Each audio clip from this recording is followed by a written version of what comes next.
What is going on, Comic Fam? It's your boy, the Bearded Comic Bro, and I am joined by comic creator Pornsak Pichetshote. Welcome to the show. Hey, thanks for having me. I'm happy to I'm be on board. I'm so excited. If you guys have not heard of Pornsak, like you've written some of my favorite comics. You won Eisner for The Good Asian. The Infidel. I still can't sleep sometimes after I read that book. So thanks. Thanks, man. And then you did Man's Best with Boom Studios just recently, and now here we are with the Manchurian. Like Thank you. you are on fire these days. I really appreciate that. Thank you. Thank you. Thank you so much. It's tricky sort of putting out books when you don't have like a big two book you're doing on the side. So I'm always appreciative when people are right. Like the fact that you know all my creator owned stuff means a lot. Well, I love it, and it's how I got exposed to you. I had some when I was getting back into comics. Mhm. Was I think right about the time Good Asian came out, and so I Okay. read that, and then I went back and read some other stuff, and like Nice. you, and I've been a fan ever since. And I so appreciate when I saw you had the Manchurian, I was like, man, I got to connect with you at some point and talk. It's that. been I've been doing these interviews too long to not have you on the show by now. That's awesome. That's awesome. So how did you get into comics? Did you always love comics growing up, or is this something new later in life? Yeah, no, I've always loved comics. I've always loved comics growing up. It was this thing that it was this thing that I thought would always be a hobby. I had no interest in getting into it professionally. But then what happened was, I mean, I guess sort of like my real sort of secret origin is that like I grew up in America, bounced around, born in New York, bounced around a lot. And then I was reading comics. I was reading comics a lot then, probably maybe more than your average kid. Okay. But then the family moved to Thailand, and we were told it was just like for a year. But then 1 year became 2 years, became 3 years, and then suddenly we realized, oh, we live in Thailand now. Like mom and dad just didn't want an argument. And then I really got into comics and television because they were cheap things that I could get as a kid. And they were kind of like my access to this like old life I used to have that I didn't really have anymore. So there's a part of me that was just like, maybe if I can figure out how all this stuff works, I I could figure out who I'd be if I had never left sort of America. And and that led me to be obsessed with comics and TV and stories. And that would take me, when I got to America, I would get more exposed to that. And I would think that my obsession with comics really took hold in Thailand. And then when I got to America, I had all these comics that I had access to all of a sudden. So I started voraciously reading everything, but I still never really thought it was going to be like a vocation or anything like that. I was working in film, and a friend of mine heard about a job opening at Vertigo, assistant editor Karen Berger, and my friend was like, "I don't have any idea what any of those words means, but I feel like you would, so you should go apply for this job." And I was not looking for a full-time job at the time. I was working in film, but I really wanted to meet Karen. Like I was such a fan. So I took that interview just to meet Karen. That interview led to an editing test. That editing test led to another interview. That second interview led to a job. And the whole time I was just there. I always thought I just spend a year at DC and go back to writing and go back into like film work and all that. Mhm. And comics just treated me so well. And I always loved comics.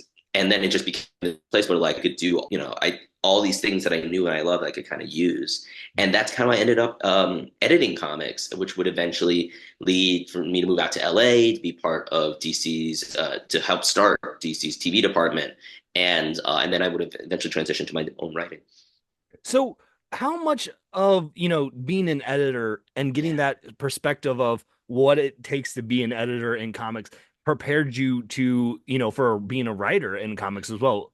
Completely. I to the point that I don't actually know. People are always like, "What lessons do you learn about editing?" Um, that you brought over to writing. Editing is such a part of my process. I can't separate the two of them. Like I'm still really proud when people say you can tell an editor wrote this. Like there's no way I can extract it. Yeah, like I to the point like I don't know how you write comics if you don't have an editing background. Like I don't know how Mm. people go about that. Um, yeah. So it's such an integral part of it for me. How to break down a page, my love for. I think one of the reasons why my comics work and is that I love every aspect of a comic. I love the colors, I love the letters, I love production, like everything that makes a comic. I love, and I love to get in the weeds of all of it. So, and all that came from the privilege of editing, so I could see all the facets of the machine. So, yeah, I don't know. I can't extract any one or two things. Editing is totally how I approach comics, and it's how I look at everything. The Horizon experiment. Um, that's branching off of the first issue was the Manchurian. Where did Yeah. that kind of idea originate to kind of let's try these new stories? A lot of it was a little bit of my old editing bug, sort of kind of Yeah, kick in. Even before that was, when you mentioned The Good Asian. When The Good Asian came out, I'd heard a lot of people say, and The Good Asian, for anyone who doesn't know, is a genre I made up called Chinatown Noir. It's about a Chinese American detective in the Sam Spade, Philip Marlowe tradition. It takes place in 1936. He comes to San Francisco Chinatown, discovers a looking for a missing girl, discovers a conspiracy. So it's very classic noir, and it uses that to talk about the Chinese American experience in the 1930s when there was an immigration ban against against the Chinese. And so many people had said, "Hey, I really love doing a classic genre, but with a different protagonist, and like it opens up that genre." I think people were like, "I think that's so cool. I wish we could see it, more people do this sort of thing." And I wish I could see more people do that kind of thing too. And I kind of realized, like, oh, with my background, with the people I know, I think I have access to do that. Why not give it a shot?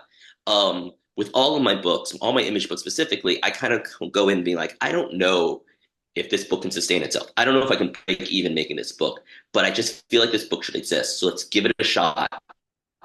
Let's see what happens. mm-hmm. And that's how Infidel happened. That's how The Good Asian happened. And that's kind of what happened for the Horizon Experiment. So for the Horizon Experiment, I brought in four writers who I'm huge fans of from different media, and all writers of color. And I gave them the same challenge. Give me a protagonist of color, but set your story in a popular genre, but do the story in such a way that if you change the background of the character, the whole story would have to change. And that's how we got the Horizon Experiment. So for that, I had this idea I had been percolating for a while for this thing called the Manchurian, which is about a Chinese American, a Chinese spy doing covert, Chinese super spy doing covert missions in America, and he's sort of tasked with protecting his other sort of his other spies. I'm trying to remember I can't remember what there's an equivalent of it in English, and I don't remember what the equivalent is. But he's charged with protecting other Okay, spies yeah, from any trouble that they might have, acting as almost like a fixer for them. And then next month, and by actually not next month, like in a week, I want to say next Wednesday, The Sacred Dam comes out. And that's by Sabra Prasada, who's done a ton of work for Marvel Studios, and Michael Walsh, who's doing the Incredible Frankenstein right now.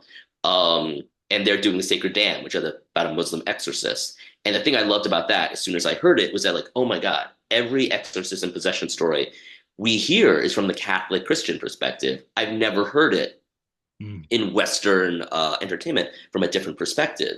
So the idea of doing it from a Muslim perspective was so interesting to me. And so he's doing this story almost like about a Muslim John Constantine. And then after that, the month after that, and this is the issue that's FOCing, I think in about 2 weeks from today, is Moondogs. And that's by Tananarive Due, who is an award-winning novelist. Her latest novel, The Reformatory, just got a shout out from Stephen King on PBS. Like, she's such the real deal.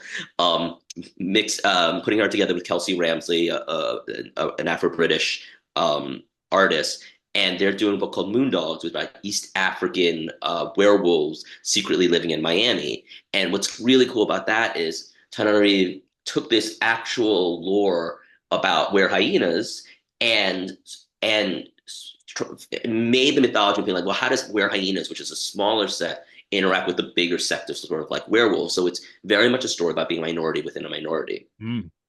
The month after that, we have Motherfucking Monsters from Jay Holtham, who's a writer on the Emmy-winning Handmaid's Tale, with Michael Lee Harris, who's an indie cartoonist, and they're doing Evil Dead for Blurs for Black nerds. And then the month after that, in January, we have Finders Keepers from Comics own Vita Ayala and Skylar Patridge, this like powerhouse duo that worked on Wonder Woman together, on Trial of the Amazons together, and they're doing a book about a reverse Indiana Jones, someone deals artists from museums and brings them back to their native culture. So it's all stuff that I feel is super distinct, super unique. And what I love about all of them is that it shows how big these genres are when you open up the perspectives on where the stories are coming from in these cool and very exciting ways. Yeah. Well, it almost you're not just taking a character, swapping out, Yeah, James no. Bond with them, and you're changing like if you put someone in from a different cultural background in this, the entire dynamics of the story Yes. changes, Yes. which I Yes. think is cool. Like you're not just swapping the swap, you're doing it because it's going to expand and make a better story when you can Yeah. explore deeper context. It really is just taking a look at this genre Yeah. that we're very familiar with, and you're putting a different perspective at the helm of that genre, and you realize it changes the entire. You tell a story you've never seen before. Mm, that's so did you always have a love for James Bond? Like why was that the one where you're like, this is it for me? I think part of it was I was fascinated with Chinese espionage. Okay. So for anyone who doesn't know, and if you've read the comic is out now. It's in stores now, And and it's really good. thank you, thank you. Anyone who doesn't know about Chinese espionage, they is an analogy they use for Chinese espionage called the thousand grains of sands approach, and the idea is that if you were a if the West, I should say, was Mhm. to steal sand from a beach, they would have an elite frogman come in the dead of night, take the sand, and bring it back. But what the Chinese would do, because they believe in a community approach, is they would have 1,000 tourists walk along that beach and in the middle of the day. And then after they were all done, they'd all shake the sand coming off of their shoes until the sand that they acquired was even more, the equivalent amount or more than the sand your elite frogman had. And they have that perspective with espionage as well, where it's actually more about gossip. Different people bring little bits. No one ever commits a crime, so no one can ever be caught or convicted of anything. And then someone on the other end assembles all those bits together until they get the information they need. It's kind of the same way, we might figure out what's happening in a Marvel movie, which is like little bits of things here and there until you figure out something that feels real.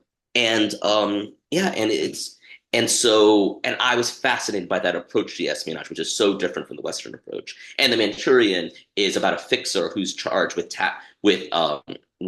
uh, protecting all those citizen spies. Yeah. So where is it for you, like these processes is of writing? Do you like, the idea of the Manchurian or, man's best or good agent? Like, where do you go? Like, I got this idea for a story. Do you have like just a whole plethora of ideas that you kind of keep track of? Or is it like a different setup of like, you hear something like, I want to flesh it out a little bit more and see if I got something for a project? Yeah, a lot of it honestly is I'll have ideas that for whatever reason strike me as cool.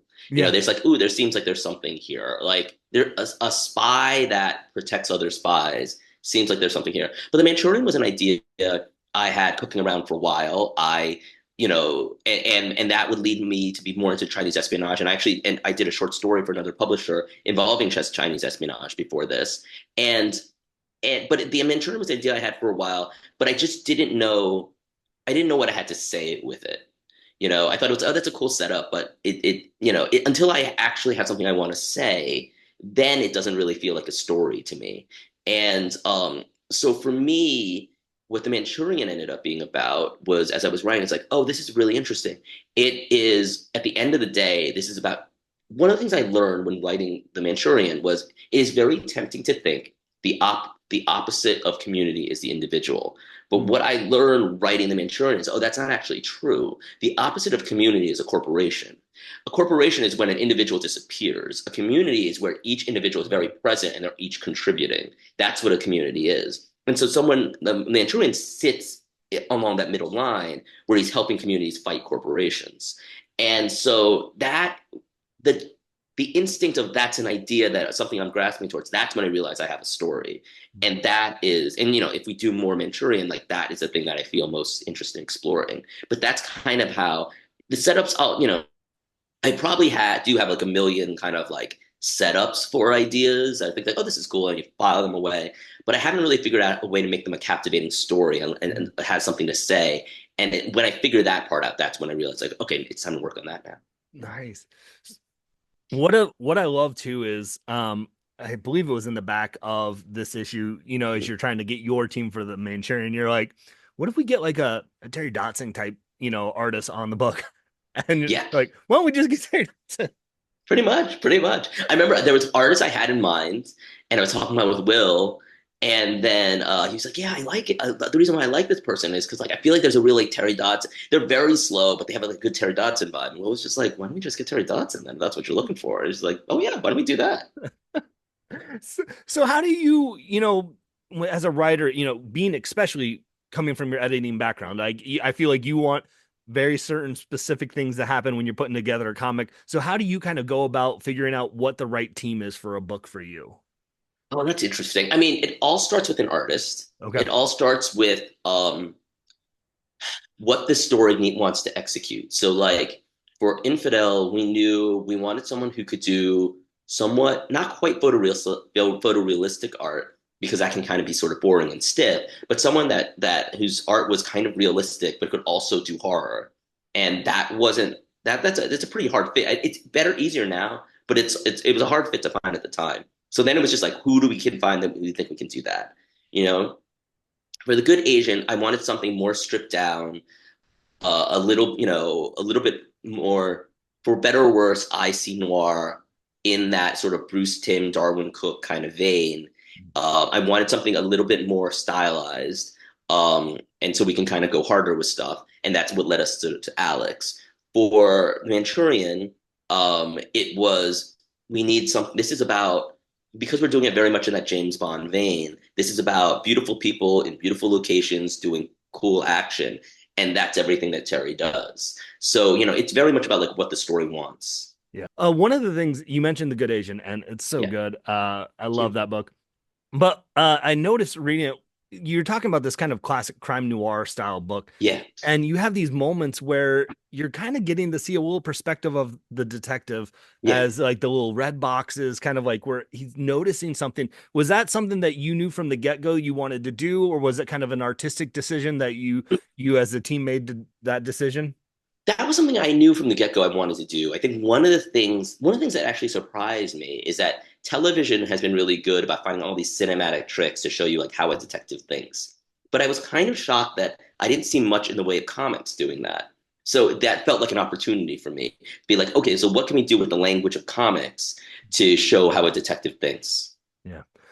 That just shows you like a love for comics. You're like, how can we utilize this medium to tell Yeah. the story the way we want to tell it in such a great form? So Yeah. I love that. You get the reception of The Good Asian, winning these awards, the Eisner, Harvey. How did that change at all for you as a comic creator of like when you started to work on other stuff, like, ooh, I gotta make sure my next book's the best, or were you already far down the road? Like, how does that change your process at all? It doesn't really change the process, honestly. I still make stories sort of the same way. Yeah. I ask, it doesn't change the process. I think the big thing the awards did more than anything else is because I was asking Alex about this, and I was asking Alex about this, and he said that it just what did he say? He said it was just something like he knows the board helped him realize he's where he's supposed to be. Mm, And I thought that was the best way to describe it. yeah. Like I feel a little bit more settled. The awards are nice because they make you feel settled.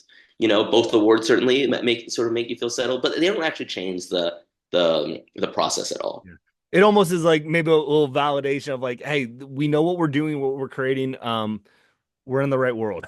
Yeah, yeah. I think also too because like as an editor, I'm friends with a lot of really great comic book writers and comic book artists. And I think the awards just helped me be a little bit like, okay, it's not embarrassing that I'm getting dinner with them. Like, Right. You're like, all right, I'm there. Did you have I'm any pulling my weight at the very least. did you have before like, imposter syndrome at all? Like trying Oh, going into the 100%, world of writing? 100%, 100%. Well, because I think there was also a thing too of just kind of like, especially when I was starting off, with Infidel, I was just like, all my friends had like because I was an editor first and I was an executive, I all my friends had such a head start in making all these great comics. So I think for me, it was just kind of like I kind of resigned myself to the fact that like I'm never gonna feel like I'm equal to them as a creator because they have such a head start on me. And I still don't feel like I'm equal to them as a creator. But at the very least, it was I the again, like the awards at the very least make me feel like, oh, well, it's not embarrassing, and at Right. least I'm sitting at dinner with them. No one's looking at me. It's like, oh, and they here's your favorite like creators, and they invited this guy too. Like it feels like I at least it's they're not hanging out with me out of pity or old loyalty. Yeah. So I'm contributing something to the Was conversation. Infidel your first one project writing on your own basically? I did a book for DC, a one shot, a Green Arrow one shot for DC that I don't really talk about because it was kind of like me learning how to write comics on that one shot. And then after that, Infidel. Infidel was Okay. the first creator owned book, first thing I considered my first real thing. One of the things that like I kind of you notice with the Horizon experiment, but even with the Good Asian Infidel, is that the importance of showing representation of different Mhm. cultures and backgrounds in comics. Why was that? Why does that seem like it's such an important aspect for you? I mean, for me, it was, I mean, there's a couple different things, but honestly, more than anything else, it's just that I love these genres, and these Yeah. they help prove how big these genres are. By only going in one perspective, you're artificially limiting the types of stories you're telling, the genres you're telling. And I just think as a lover of the genre, like, it as a lover of the genre, it just shows how wide the genre can be, Yeah. and it opens things up. Again, like, it's out next week, Sacred Dam. I think it's the thing I love about that is the best example of it. It's just that I've seen 100 possession stories. I've seen 100 exorcist stories. It wasn't until Saber's pitch I realized, oh wait, they're all from the Catholic perspective. Mhm. And now, his is from a Muslim perspective, but I'm also like, what does the Buddhist exorcist look like? What does the Hindu exorcist look like? There's all it suddenly shows there's how wide this genre is of stories that I love that I just have only specifically looking in one place. Yeah. So if people are interested in exploring more about the Horizon experiment, and checking out the books like Manchurian and all of these other ones, like you've sold me already on all of them. But when you said reverse Indiana Jones, I was like, come on, who's not a fan of Indiana Jones growing up? I And know. so the whole idea of a reverse Indiana Jones is great. Yeah, yeah, no, and Vita's killing it too. Vita's doing some stuff in there that will really surprise people. So I Yeah. cannot wait for I think we're gonna be dropping I think solicits for that will be happening. Oh, maybe this week they'll be happening. So we'll be dropping some preview pages from that Oh, great. this week. So these are all, correct me if I'm wrong, these are all one shots, right? And then Yes. the goal is to see what the response is and reception from people, right? Yes, yes. So they're all one-shot pilots, and if the response, both in the single and also in the trade, we're all going to sort of gather up all that data and see what the response is for all of them. And if the response is big enough, I think everyone on board, I know everyone on board wants to do more, wants to do a follow-up. And so yeah, and so the idea is we'll do if there's enough response there, we'll do some follow-up stuff to that in either hope probably a mini series, but then if there's a great amount of response, sort of ongoing. But it really comes down to what the creators of the book wants to do. Yeah.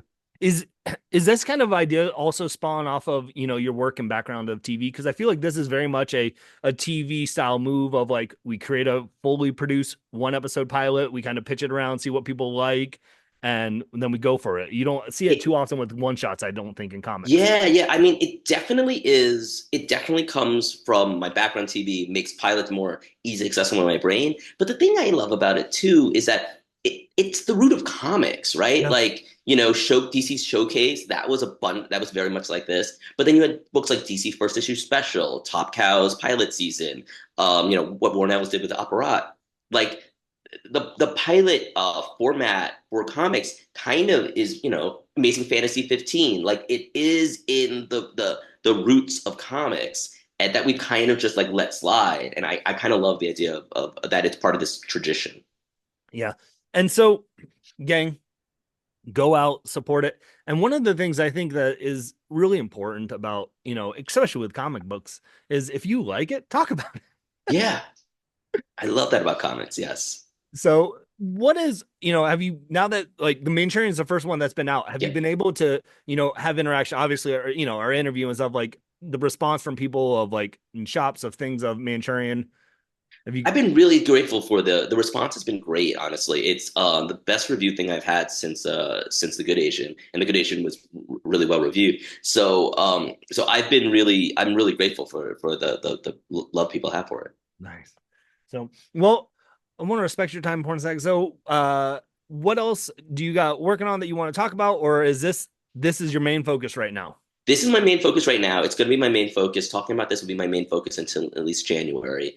I have other stuff on the horizons, which, no pun intended, I guess, that I can't talk about yet. That I keep waiting for them to be announced, but they're still not announced yet, so I can't talk about it just yet. Yeah, I completely understand. So, well, where can people follow along with you and stay up to date so when announcements happen, they can see that? I am real underscore pornsack on Twitter. I am real underscore psack on Instagram, and I'm pornsack on Blue Sky. I make things as complicated as possible for people. Why not, right? Like that's Yeah. oh, why not? So, well, thank you so much for taking some time to talk about comics. Again, gang, go check out the Manchurian.